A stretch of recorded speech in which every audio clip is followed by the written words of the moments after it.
தலைமை நேயர்களே வணக்கம். நான் உங்கள் தலையம் பாபு.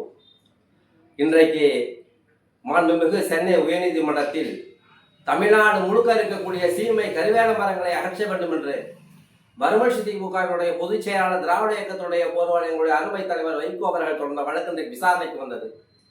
அந்த விசாரணையின் போது தலைவர் வைகோ அவர்கள் ஆஜராகி சில வாதங்களை முன்வைத்தார். அதை கேட்டறிந்த மாண்புமிகு நீதியரசர்கள் சீமை கருவேல மரங்களை அகற்றுவதற்கு விருப்பப்படுகிற தன்னார்வ தொண்டு நிறுவனங்களுக்கு 24 மணி நேரத்திலே உரிய அனுமதியை உடனே வழங்க வேண்டும் என்கின்ற ஒரு உத்தரவினையும் பிறப்பித்திருக்கிறார். அது மட்டுமல்லாமல் இந்த சீமை கருவேல மரங்களை தமிழ்நாடு முழுக்க அகற்றுவதற்கான வருவாய்த்துறை செயலாளர் என்பவரை நோடல் ஆபீசராக ஒருங்கிணைப்பு குழு அதிகாரியாக நியமிக்க வேண்டும் என்ற ஒரு உத்தரவையும் மாண்புமிகு நீதியரசர்கள் பிறப்பித்திருக்கிறார்கள்.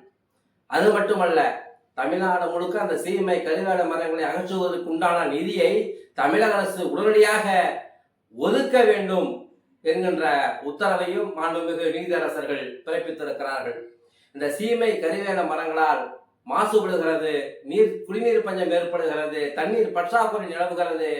ஆகவேத்தான் அந்த மரங்களை அகற்ற வேண்டும் என்று மதிமுகவினுடைய பொதுச் செயலாளர் திராவிட இயக்க எங்கள் தலைவன் வைகோ தொடர்ந்து போராடி கொண்டிருக்கிறார். தமிழர்களுக்காகவும் தமிழ்நாட்டு மக்களுக்காகவும் தமிழ்நாட்டு உரிமைகளுக்காகவும் தொடர்ந்து போராடுகிற தலைவர் வைகோ அவர்களை பற்றி 4 காசு கூட போராத நான்கில் சம்பத் என்கின்ற வாய் விபச்சாரிகள் எல்லாம் தலைவர் வைகோவை தரம் தாழ்ந்து பேசுகிறார்கள்.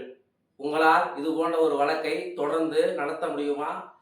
தமிழ்நாட்டு மக்களுக்காக தமிழர் நலனுக்காக இதுவரை தமிழ்நாட்டில் இந்தியாவில் உலகத்தில் யாராவது ஒரு வழக்கு தொடர்ந்து வெற்றி பெற்றிருக்கிறார்களா என்பதை நாடு முழுக்க உன்னை அறிமுகப்படுத்திய நாஞ்சில் சம்பத்தை அறிமுகப்படுத்திய தலைவர் வைகோவை பற்றி வாயிலேயே பேசியவனே நாஞ்சில் சம்பத்தே, இது தலைவனை போன்ற உன்னால் ஒரு இம்மி அளவு தமிழ்நாட்டு மக்களுக்காக உன் சொந்த காசிலே போராட முடியுமா, வழக்கு போட முடியுமா என்பதை புரிந்து கொள்ள வேண்டும்.